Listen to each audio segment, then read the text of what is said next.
शुरू करें बिना किसी बकचोदी के। लहरिया लूटाए राजा, मुहवा पे डाल के चदरिया लहरी। अरे तोरी बहन के आगल पागल लोग बदल जिन बेकी लेने भी लहर लुटो।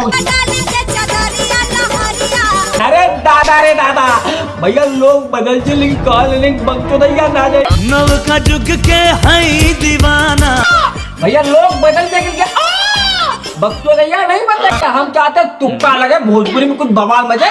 तो भाई लोग अगर आप लोग पहली बार चैनल सब्सक्राइब करके जाना, लाइक करके कमेंट करके। लेकिन पहले अरे दादा रे दादा, अरे तोरी भाई के आगल पागल लोग बदल जिए भैया लगी बक्सो नहीं जाना।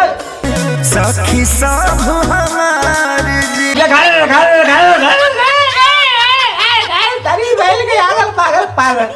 लहंगा उठा दे रिमोट से। अरे तोरी बहन के आगल पागल, जब लहंगा रिमोट से उठे लगी तो हमने क्या करब रे? लोग बदल जेल भैया, लेकिन बक्चू नहीं ना जाए। Fashion style. अरे दादा रे दादा, करे रवि की सरवा सारे पगला निकलवा चोरवा छी छी छी छी छी छी। नहीं रे भैया, इतना गलत सब नहीं बोलेंगे। काहे आँखें हमारा के एक भैया हमार तो माल बुझाला की बेकार माल मरता रूहो। तुम लोग चौथे दीपावली हाथ रहा है लई हंसी ना आई, लेकिन भैया पूरा वीडियो देखबा तब बेन हंसी आई।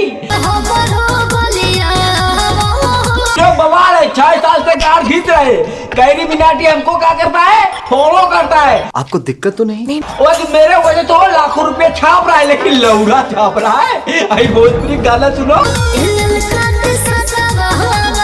तुम लोग लाइक करो, सब्सक्राइब करो, कमेंट करो, लेकिन करो। हाँ भाई, लव यू भोजपुरी समाज।